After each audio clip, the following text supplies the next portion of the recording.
Greetings, welcome to SciFi Pubcast, the podcast that tries to be a pub, and perhaps someday a pub that tries to be a podcast. As always, we're looking for customers to come visit our bar. So if you're passionate about something you want to be on a podcast show, let us know. This place will be talking about. Please consider YouTube channel. I'm Joel. I'm the owner of the SciFi Pubcast, so to speak. And today at the bar, we have a dedicated regular cast. Why am I keep on saying cast members? I don't work for Disney. Staff members, not cast, staff members. Okay, Keri Simpson and Derek Phoebe. See, I thought you were saying dedicated rare. All right. Like you're implying that we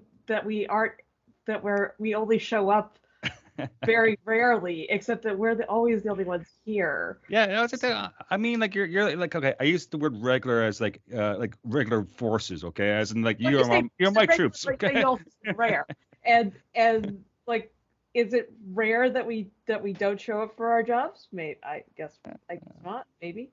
Yeah, I'm not sure about Derek. I think sometimes he sends like a replacement, someone who looks just like him but isn't. You know, that happens. See a woman who looks just like no, it's something like, yeah, I'm having a bad beach chair. Guys, and I'm sober and I got a good night's sleep and I didn't drink last night. So there's that. And I'm still going to butcher and stutter and mispronounce words. Oh God. You could probably blame the cold.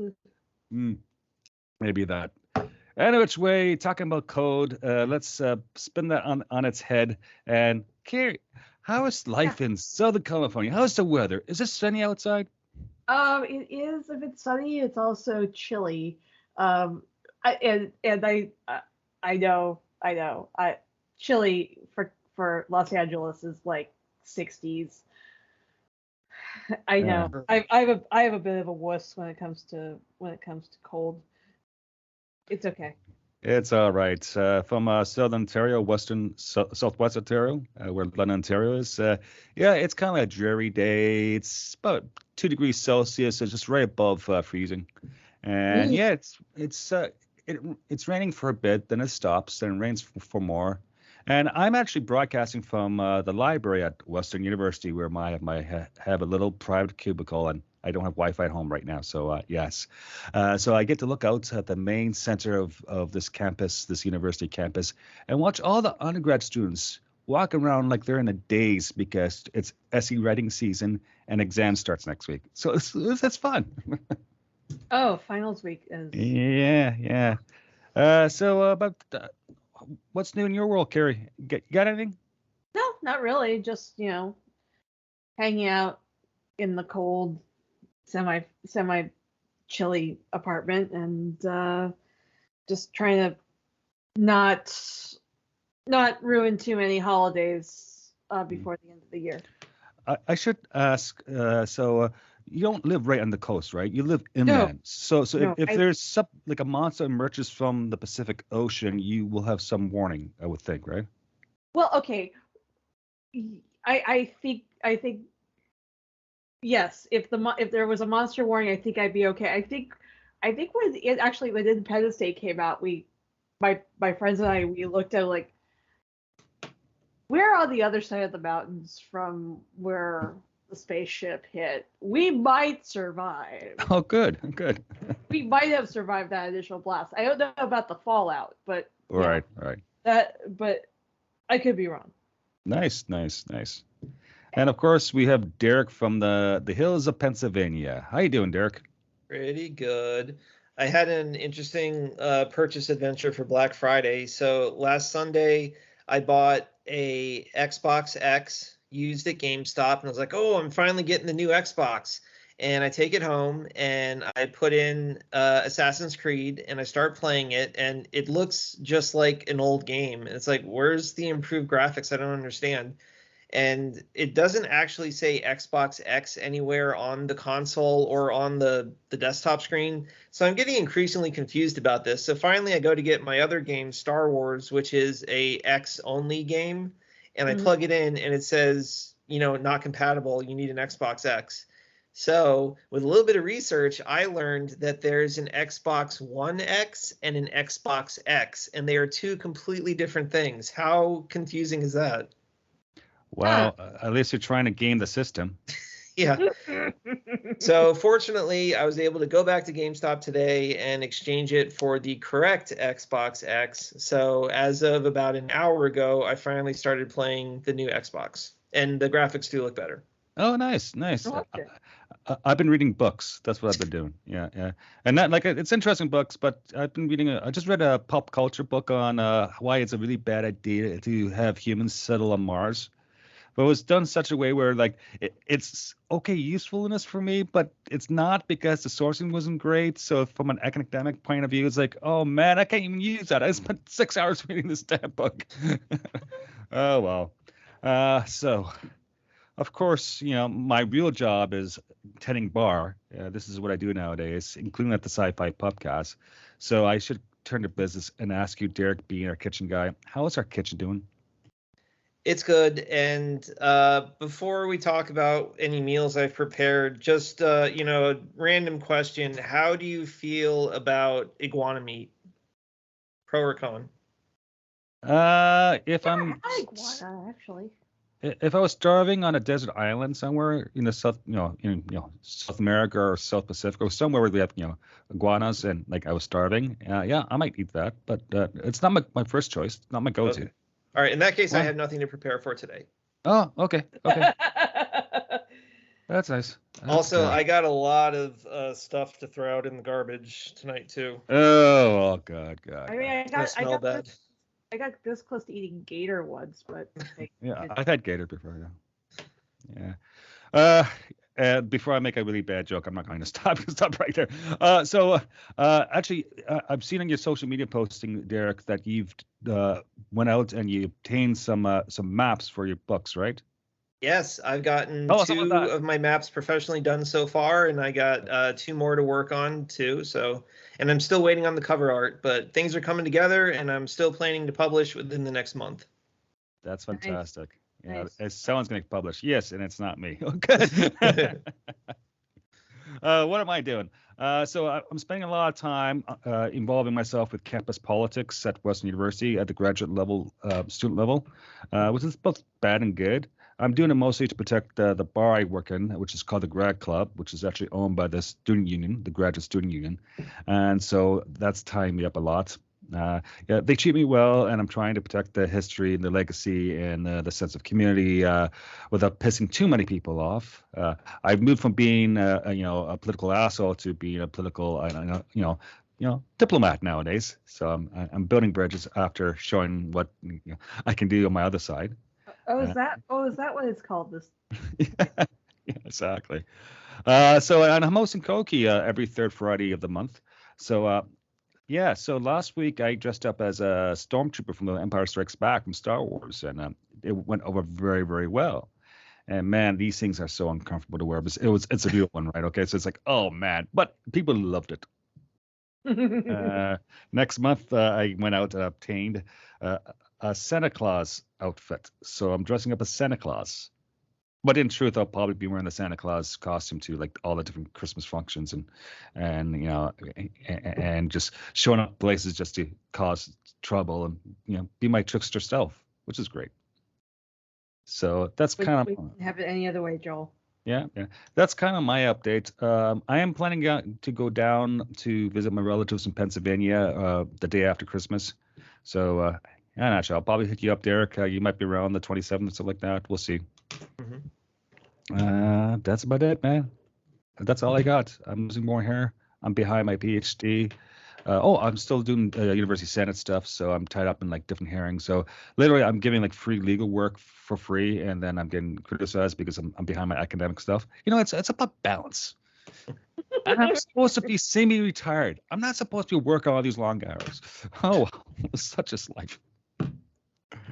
All right, we're not here to hear about Joel Vent and bitch. The art? No, that's what Twitters for. They're formerly known as Twitter. Oh. Anyway, which way?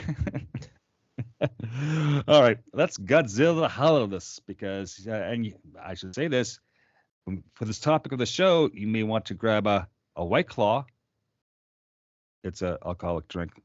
I'll forget Yes. it. You know Thank what? you for explaining that to me. I Yeah, didn't know okay. that.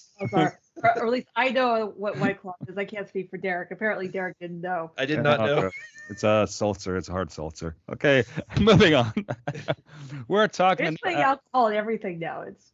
It's either really cool or very disturbing. Yeah, that's very true. And this is going to be a disturbing show because we're talking about monsters.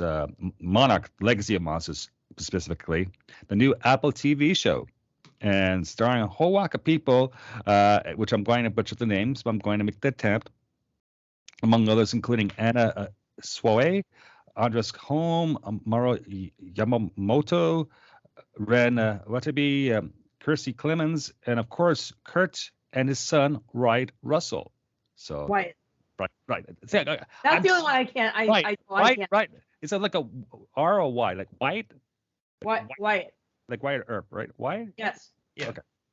God, I love him. I love him in Lodge 49, and I love Lodge 49, which was on AMC several years ago. If you haven't seen it, it's 2 seasons of this character drama that makes fun of the different secret societies, and it's all about philosophy, and it's really excellent. And Wyatt was the main guy in that. So yeah, Lodge 49, very good. He was also in Falcon and the Winter Soldier. He was Patriot. Yeah, it was there. Yeah, he's all over the place, and I love him. So we're talking today's show, Monarch: Legacy of Monsters. We've seen the first 3 episodes. That's where we're at in the series of season 1, and of course we'll be talking spoilers. So if you haven't seen what we're talking about, which is the first 3 episodes of Monarch: Legacy of Monsters, perhaps you should hit the pause button, go see it, and then come back. Just saying. You do what you do, right, folks? It is a bar. So that was our spoiler warning. We haven't actually given a spoiler warning in a long time. Wow. Hey. Well, we usually talk about things months later. Yeah, months or years. They're years old. Yeah, listen, I love the movies from the 60s and 70s. I would dedicate shows to that, but yeah. But so this TV series takes part in the Monsterverse. And we have a residential expert on the Monsterverse, named Derek. So Derek, what is a Monsterverse? Let's set the table, so to speak. The Monsterverse began in 2014 with Gareth Edwards'. That was Gareth Edwards, right? Yeah. Godzilla. Gareth Edwards' Godzilla movie, and that starred Aaron Taylor Johnson and Elizabeth Olsen. And then we moved on to the sequel, Godzilla Destroy All King of Monsters. King of All Monsters. The sequel, which was in 2019. Oh no, actually, in between that was Skull Island, Kong Skull Island. Derek, you had one job. What? You had one job for this podcast. I didn't know I was getting the lecture. I sent you the link. It's in the show notes. Joel told you as a Monsterverse expert here, and you're letting us all down. We started with Godzilla, then we had Skull Island, then we had the Godzilla sequel, and then we had Godzilla versus Kong, which came out year and a half ago now. Yeah, March 2021. Yeah, and the Monarch TV show, well, there's a past storyline taking place in the 50s or so, but the present day storyline is taking place in 2015, which is 1 year after the original Godzilla movie. So the events of the TV show at this point are taking place 4 years prior to the Godzilla sequel movie, which makes a lot of sense because that was kind of like a real apocalyptic end of the world story. So I'm hoping that this TV show is going to basically be leading up to that, because that movie was so huge and so much was happening so fast in it. And there's like 10 or 20 different monsters in it that are just kind of on a screen in the background somewhere. Yeah. So I'm hoping that this TV show can serve to lead into and flesh out that huge story, which I really enjoyed. Oh, that's fair. I didn't particularly like the last Godzilla film. I thought, Skull Island. I love Skull Island. Yeah, that was really good. And the first Godzilla film was decent as well, in my opinion. But the last one, not so much. But to your point, through all these titans, I think we're going to have them fleshed out. Literally and figuratively. So it was Godzilla versus Kong that you didn't like. No, not really. It gets the whole. And we will talk about this, but what makes the Monsterverse, Monsterverse besides the monsters? Well, you have the government conspiracy things with Monarch, right? At one point, it was losing its funding, so it's begging the government for money. And another point, it's now this super big, powerful, shady organization that's doing nefarious things. It started off, of course, in this series as being three dudes driving around in the Philippines. So I do agree that Godzilla v Kong got a little silly because I felt like the first three movies did have a kind of realism to them, except for the fact that in Godzilla 2 they have this huge flying air wing, the Monarch people, and I thought, wait, where did that come from? But aside from that, I did think that the Thirsty movies were kind of grounded, and the fourth one, it definitely really went off the rails. Like all of a sudden they have this huge artificial holodeck on Skull Island, and they have this massive tunnel into the hollow earth, and they have all these spaceships and everything, and then Mechagodzilla. So it's a little silly. I still enjoyed it, but I definitely thought that the first three were very cool. And my main interest in the Monsterverse is that it's really interesting to imagine a world done in a semi-realistic way where there are these skyscraper tall mount beasts that are hiding in underneath the hollow earth, because that's another really fascinating idea that I've always loved, the notion that there's there's a big empty pocket in the center of the earth where all these strange creatures live. That's always been a really cool idea. So I'm really looking forward to a TV show that can flesh out these things that the movies kind of briefly gloss over without really digging into it. So I really want to see a lot more about the Hollow World and the history of the Titans and how they existed on Earth, and how they're hiding, and of course the whole history of the Monarch organization as well. Yeah, I think we kind of have to get past the whole Monarch became an evil organization run by weird people before we get to the to where we end up with Kong, and or with where we end up eventually in Godzilla versus Kong, which I keep say is a misnomer, because come on, it ends up being Godzilla and Kong versus Mechagodzilla. So yeah. Unless, of course, they're hiring in real life, and I might be available to actually work with them if the contract's okay. Just saying, I'm running out of money, so yeah. I mean, they're gonna need lawyers, right? Lawyers, investigators, fixers, punsters. I can do all of the above, no problem. Yeah. Yeah. What I really like about this one so far is there's a few things I really like. I really like the Second World War Pacific vibe going on, because Godzilla is all about the atomic bomb, and it works as a metaphor too, right? And you see that especially when you're considering that a lot of the characters in the series and in the movies are Japanese. And so you have this incredible destructive weapon which is unleashed on humanity, and humanity has very little way to control it. So it's another metaphor for the Cold War. And we haven't even got to the Soviets yet. I think the Soviets are going to show up in this series. So that's kind of really cool. And then, of course, yeah, go ahead. No, I mean, I had to think about that. I was like, oh yeah, somewhere between the 60s, between the 50s and the 90s, yeah, we're gonna have to have the Soviets are gonna have to show up. It's like I'm thinking of like post 89, and like, wait, Soviets, what? Oh yeah, yeah. So the whole bomb testing stuff, which did happen in real life. Yeah, so it's like, oof. To me, that's a very interesting period of history, and we are still living with its legacy. So it's not only the legacy of monsters; it's a legacy of humanity. In some ways, humanity, they're the real monsters. We can say that in most horror and sci-fi depictions, but yeah. So that's my initial take. Derek, what's your initial take on the series? I've been enjoying it so far. I would say that my number one complaint was that I can't believe that they didn't put Kurt Russell in the first episode, because to me he's the main selling point of it, because it's like, oh my God, they got Kurt Russell for this. And I think he appears towards the end of episode 2. Yeah. Yeah. It's like I really felt that they should have had him more prominently in the first episode, because I'm sure there's lots of people who just try the first episode to see if they like it, and then they just tune out after that.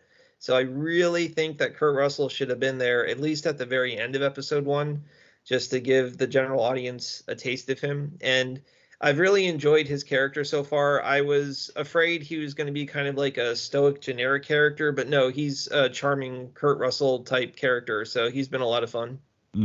It's funny because I did not do any research for the show. I just basically said, oh, it's another Godzilla series. Okay, fine. Hit the play button, right? Okay. So I didn't know that Kurt Russell was in this.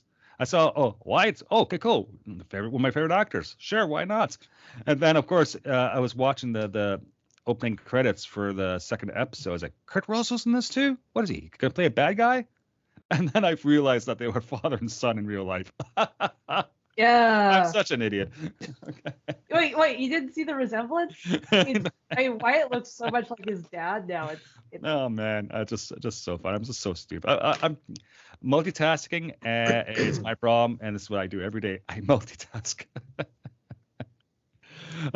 Keri, what's your initial take on this series? I've really liked it. I kind of like how at least in Japan they haven't really mentioned what things are like in other parts of the world, but at least in Japan they kind of treat, the Titans as if they're just something they live with every day. And you have Titan and Godzilla drills, like you have earthquake drills and fire drills. It's like, okay, we're gonna go and shelter in place for a bit and then come back out and everything's gonna be fine. Who knows what's happening, in the States, where, people for some reason think that San Francisco was a fake. I'm like, dude, you're talking to someone who was there. Oh wow, yeah. What, was she on drugs? Well, you have this stuff, right? You have the conspiracy stuff. You have the hacking stuff, and the hackers, and someone who occasionally listens to the more mainstream UFO / cryptic nonsense that goes out there for the pure entertainment value and the fact that I like good storytelling and it's a place where you can actually mine for stories. There's a lot of throwbacks to that kind of subculture, especially in the American context. And it's a hoax, or it's all this stuff. And then you have the one main character, the younger. What was it? Rundy. Right. Sorry. Let me look. I don't know the character names. Anyway, right. Okay. Wanda. Right. Okay. Who was a cryptozoologist. Well, when's the last time you heard that term used in a TV show? So that's kind of cool. Yeah. And also your point about using folklore and stories and prehistory, storytelling to try to explain where these monsters came from, and you see that too. So we're talking about Godzilla, or we're talking about that dragon monster, as opposed to maybe elves in Iceland. But it's the kind of the same way of thinking about these things when you don't have empirical evidence. Now, if Godzilla shows up and destroys San Francisco, well, that's empirical evidence, okay? Yeah, but at the same time, I mean, and not to get too real worldy on this, but you have people who think either 9/11 was an inside job or didn't happen the way we thought it did, but the towers clearly came down. You have the people who think the moon landing was all faked. Right. This is, why would you make something like that up? Yeah. Like, who benefits? Yeah, exactly. Which is Godzilla versus Kong with the corporation with Mega Godzilla thing, Megatech guy, right? Mm-hmm. Yeah. Interesting.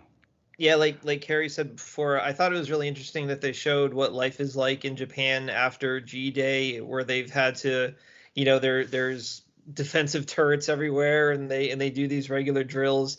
That's one of those really interesting things that I'd like to see this TV show deal with. What is life like now that Titans walk the earth? How does it change society? How does it change the world? Or more specifically, what is the world like now that we know the Titans are walking around on the planet? It's kind of implied between Godzilla and King of Monsters that there's a whole bunch of hand waving and just we're all trying to keep it contained and keep it under wraps. But once a giant monster shows up in San Francisco, it shows up in San Francisco, and you're kind of like, well, you can't explain this. Yeah, it's odd. This is not photoshopped. You see, government intervention, and we recently lived through a pandemic where there was a significant government intervention in the way people live their lives through vaccine mandates and precautions, public health precautions. So that plays really poorly in a small segment of society. Even go back to 9/11, right? After 9/11 attacks in New York and Washington and Pennsylvania, the U.S. government came up with a color-coded system for the chance of a terrorist attack, which in hindsight seems a bit silly, but during it, no, it didn't seem silly, all that silly at all. Yeah, I think, and you see the discrepancy between philosophies too. So within Monarch or the people who are chasing these monsters, you have some who want to keep it on a wraps to control it in order to protect the public in a way. You have others say no, it has to be released so the public knows about it in order to protect the public from, say, this government agency, Monarch. And so you have these forces at play. Yeah. Of course, I'm a big fan of this YouTube channel called Screen Crush, and Ryan Avery's the main guy there, and he's done 2 breakdown episodes, and he broke down the opening credits where a lot of the imagery is just it's reflections in the mirror, so it's mirrored in slightly different ways. So you understand some of the symbolism and some of the themes about this show, Monarch Legacy of Monsters. You have to look at it from 2 point of views. There's this conflicting interest, right? How much should the public know, and how much shouldn't they know? Like, and where's the power, and what's ethical, right? Where's the moral authority? Moral authority is King Kong, Godzilla as protectors of the Earth. Yeah. The paranoid authority is luring Godzilla out and then blowing an H-bomb up in its face. Yeah. While all these military guys sit on lawn chairs and watch, which is with like, wow, these guys are idiots. Yeah, and they're just a day at the beach, whereas the one Japanese person, right, who survived the Godzilla attack, right? Okay, Kate Randa, played by Anna Soswaya. Oh God, I'm so sorry. I'm butchering these names again. I can't help you. Sorry. Yeah, but anyway, she's the character actually freaks out. This is wrong. This is morally wrong. What are you doing? Yeah. And it's a Japanese character saying this, right? It's the same folks who in real life, was felt the impact of 2 atomic bombs going off, in 1945, and it's So there's a lot of other things too, right? Is it the Americans or is it the Japanese? Is it the monsters? Is it the humans? There's a nice which are the monsters? Which are the actual monsters? The Titans or the humans? Yeah, this dichotomy. Yeah, you got to look at it through this. I can't pronounce these words right now. Like the eyes of a dichotomy, so bifocal, basically, right? Yeah. The dichotomy. We should get in this business. It's a family business, and you guys are like family to me. We should become monster hunters. What do you think? Yeah, no. Okay. No, I'm not. They can go. The monsters can go do what they're gonna do. I'm just gonna stay here. Speaking of the Bikini Atoll bombing scene, that was a really cool scene. I really liked that, and that was another great example of where this TV show can fill in the gaps that the movie skipped over. Because I think it's very, very briefly mentioned in the opening credits of the first movie, but it was really cool to actually see that scene directly this time and see who was there and see, Monarch didn't want to bomb him. I guess they just wanted, what did they want to do? Did they just want to use the bomb to lure him out to study him?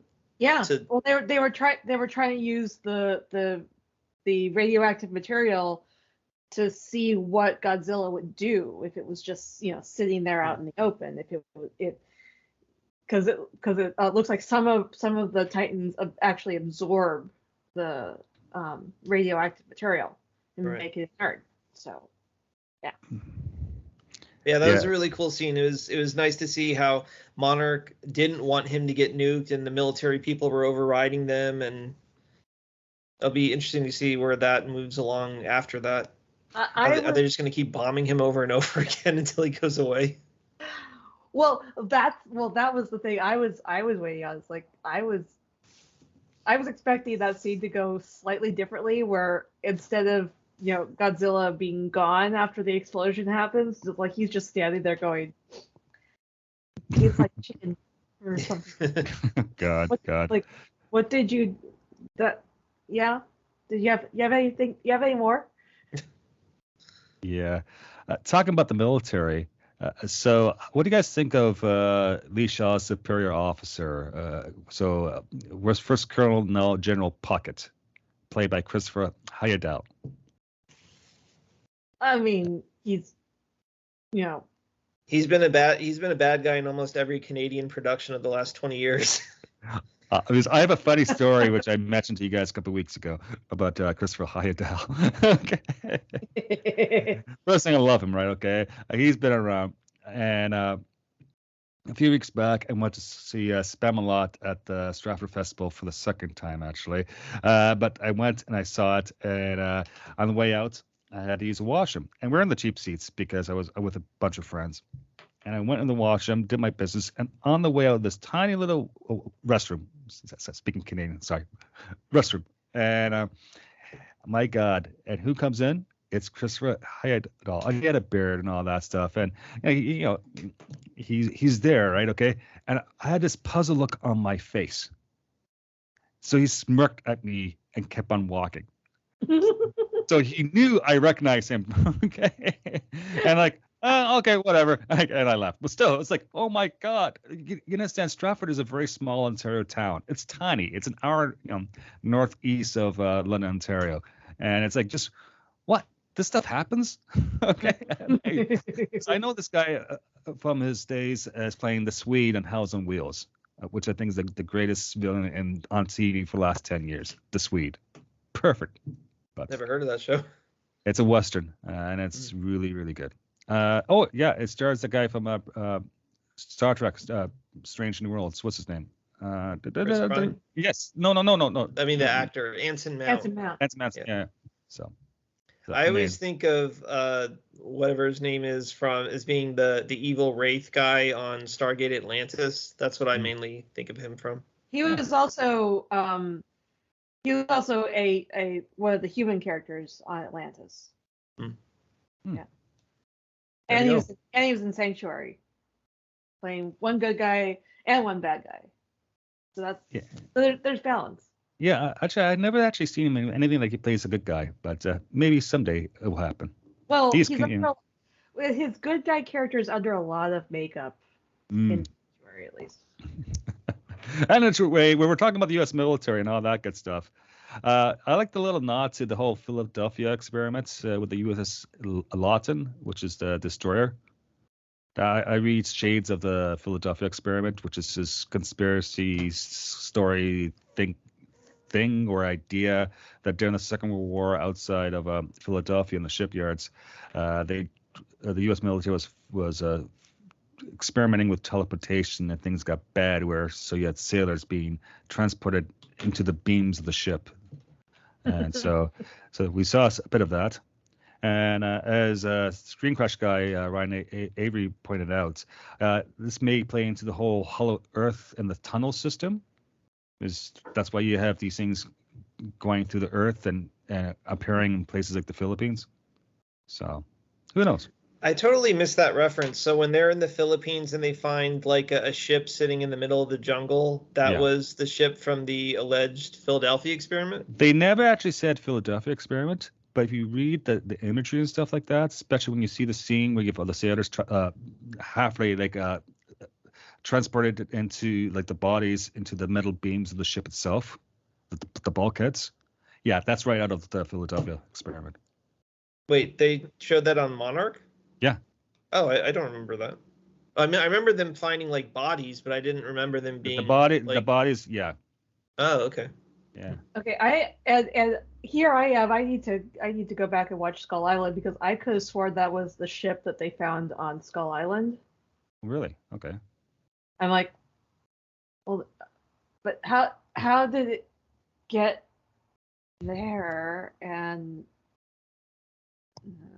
it's a trope. We're talking Pacific. Ships go down every so often. Some American ships, Japanese ships. Yeah, it's interesting. Not to mention there was a lot of British ships in the Pacific during the Second World War, but let's not talk about that. Okay. Any which way, what else? Music. I thought the music was good. I thought the visuals were good. The characters, I'm involved because I can feel the stakes for the characters, and for the most part, they seem to be almost like real people. They're not too bad, yet they're not. They're sort of on their own issues. I don't know. What do you guys think of the characters?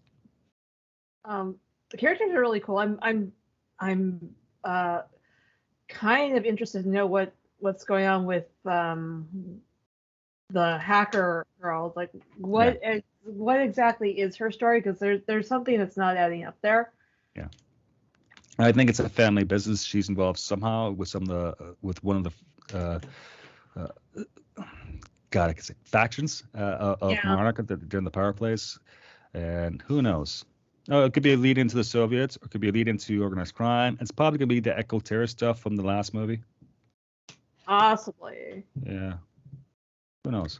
Like I said before, I thought Kurt Russell was the most interesting and fun character, but for the other ones, I do think it's an interesting mystery about how this guy had two secret families and they didn't know about each other, and I don't know if there's going to be some larger explanation behind that or not, but that's an interesting premise to have, where this woman, she her father died, or maybe he didn't die, and then she goes to collect his stuff and finds a whole other secret family, that she never knew about. That's an interesting idea, and having to meet your brand new half brother that you didn't know existed.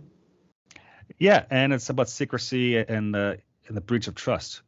I'll be hard pressed to give you an example of a more heinous breach of trust than one that that you have several different partners with families. Mm-hmm. Yeah. And looking into the flashback half of the show, it's very cool to see the backstory of John Goodman's character from Skull Island, and it's also interesting the relationship with him and young Kurt Russell and the woman that he ends up marrying, right? Yeah. So that's an interesting trio of characters as well. Oh, and speaking of John Goodman, it was very cool that we got a John Goodman cameo at the beginning of the show, showing him back on Skull Island running from monsters. That was a great way to open the show. Yeah. Did he die in Skull Island? I couldn't remember. I don't remember. Yeah, I looked it up. I'm sure he did, but I don't remember how. Yeah. But yeah, very cool to have John Goodman showing up for a Skull Island monster sequence. Nice. What else, guys? Yeah, I didn't even realize it was the same character as the guy in the flashbacks, but yeah.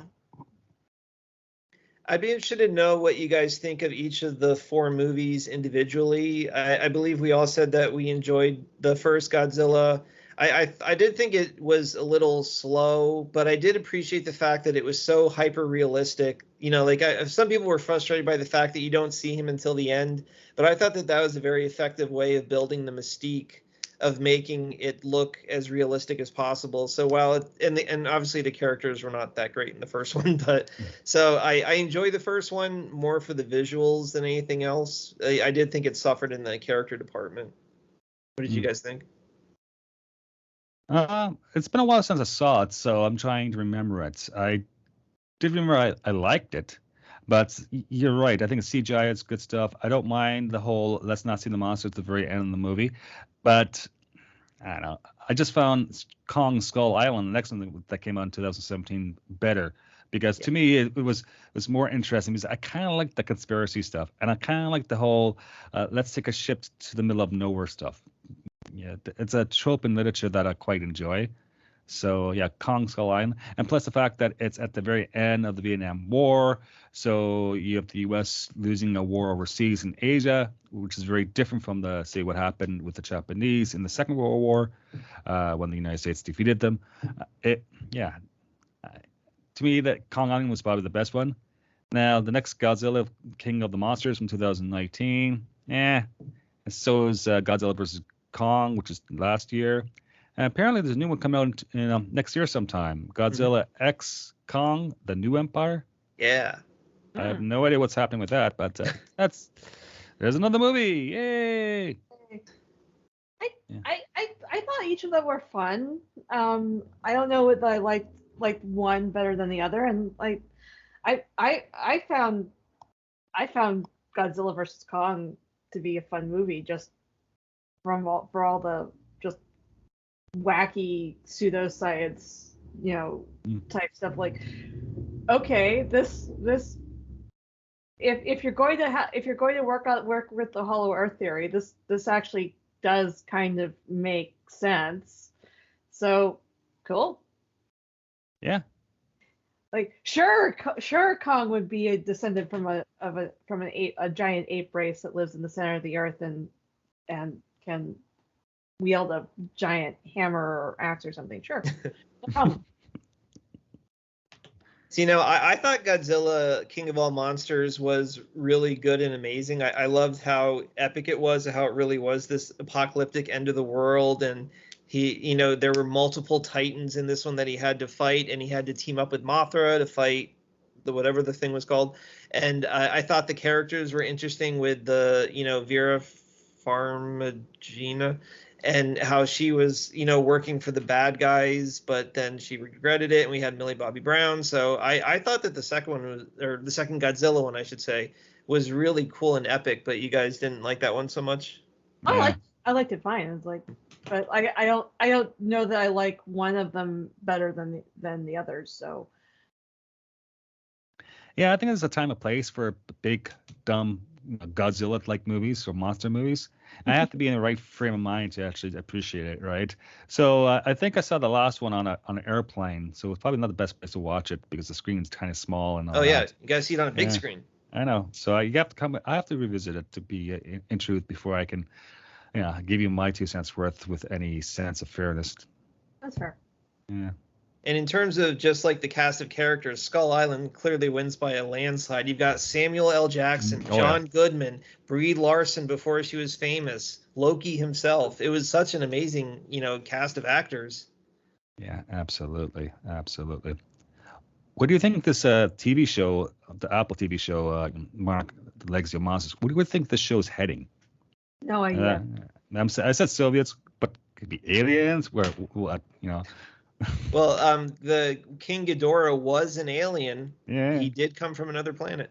Yeah. I'm hoping, like I said before, I'm hoping that this is basically going to be one big lead up to the events of Godzilla, King of All Monsters.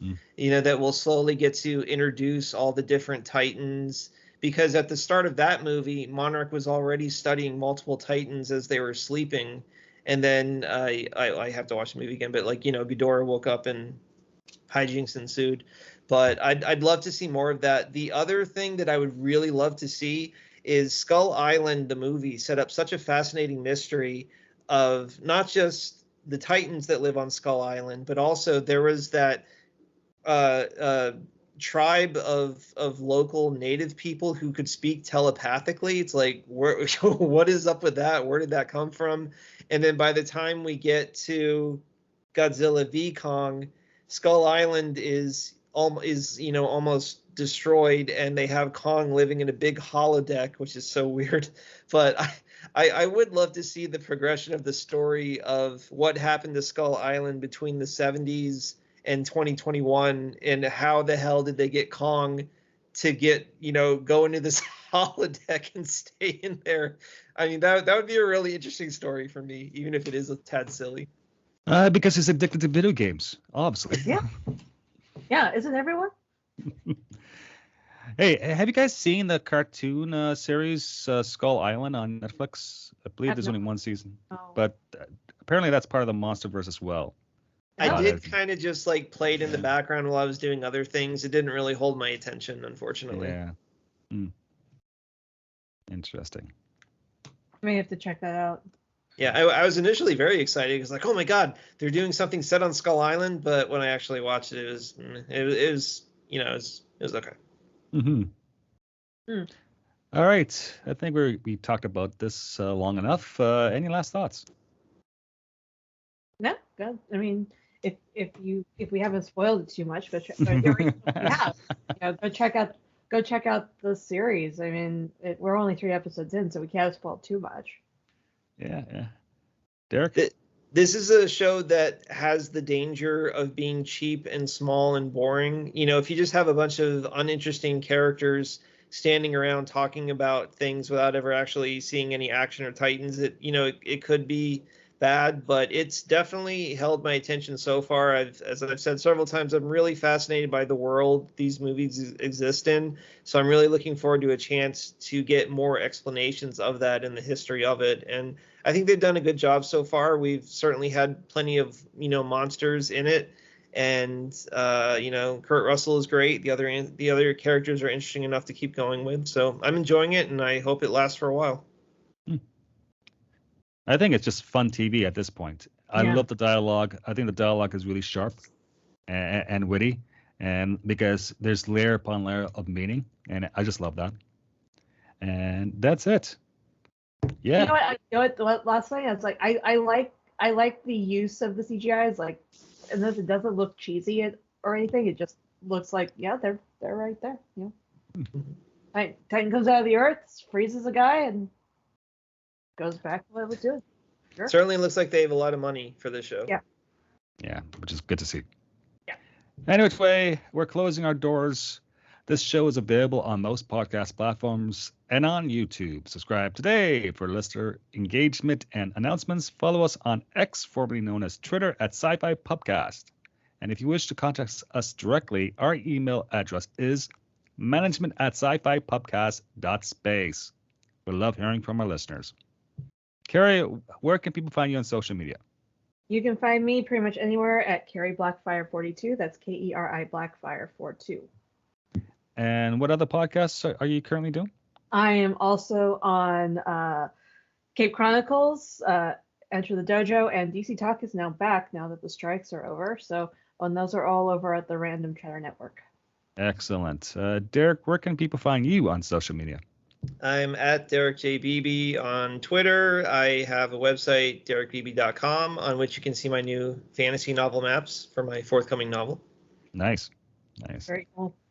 And I'm on Twitter at Joel_Welch. Yes, that's it. It's closing time. Please make it home safely and take care of yourself. We'll see you next time. Bye now. Bye-bye. Bye. Music provided courtesy of Logan Rathbone. Podcast logo by Drew M. Copyrighted Joe Welch. Listen responsibly, and we can't wait for your next visit to our fine establishment. Cheers.